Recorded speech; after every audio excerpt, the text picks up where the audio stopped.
Yes, ready, start.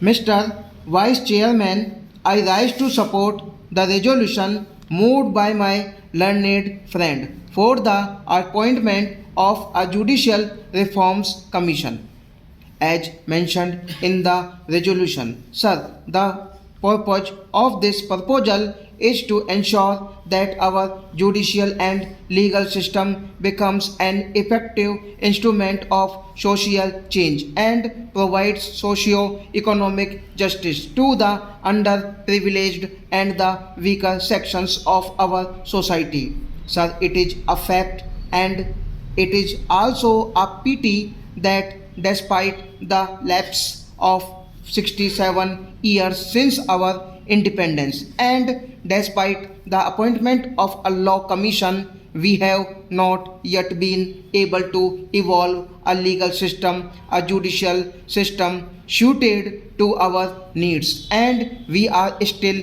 guided by and large by the British system of law.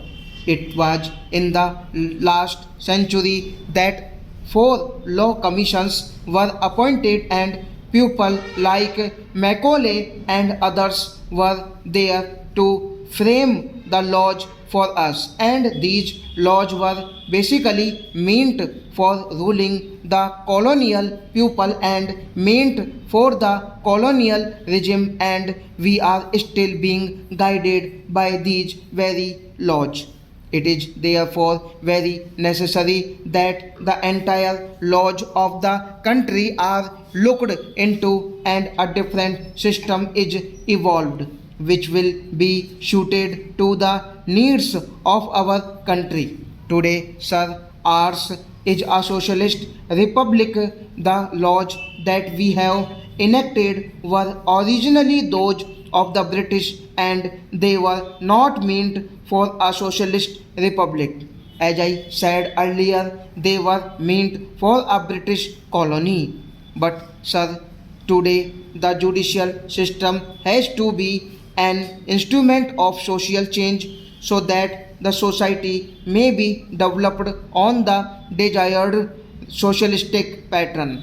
Otherwise, the very spirit of our constitution will be killed, and that is why it is felt necessary that a judicial reforms commission should be appointed to look into this very important matter. Sir, according to me, the judiciary is not merely an interpreter of law. The judiciary has a much more important obligation to perform. The judiciary in a democracy like ours is also the protector and the watchdog of the citizens' rights and privileges, and we find today that the judicial or the legal system as it stands today is entirely helpless. We cannot ensure justice for the common man, and we cannot do anything unless, of course, our people are in a position to understand their rights and privileges.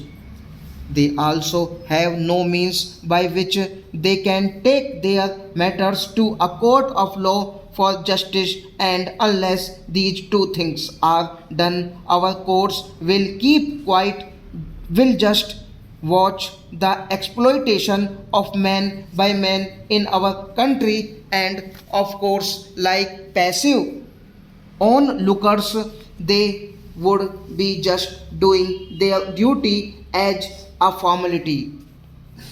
That is why it is necessary that our legal system is suitably developed through intensive research in the field of law so that the law is in a position to cater to the needs of the people. As I was saying, our present law is not in a position to cater to our present suffering and toiling masses and the weaker sections of society. Sir, it is a very happy thing. I should say that when the Law Commission was first appointed by Parliament, it was agreed to by our first Prime Minister Pandit Jawaharlal Nehru in pursuance of or in reply to a non-official resolution which was tabled in the Lok Sabha today. Also, sir, we are considering a non-official resolution tabled by my learned friend. It was in 1954 that non-official resolution was tabled in the Lok Sabha suggesting the appointment of a law commission, and our learned and great Prime Minister Pandit Jawaharlal Nehru agreed to that resolution, in pursuance of which that law commission was ultimately appointed. It said that the law commission should be appointed with a view to realize that justice is simply speedy, cheap, effective and substantial. Now, I would like to ask the law minister whether any of these things has been achieved since the cheating up of the law commission. We have not been able to make justice speedy. We have not been able to make justice cheap. We have not been able to make justice effective, and we have not been able to make justice substantial.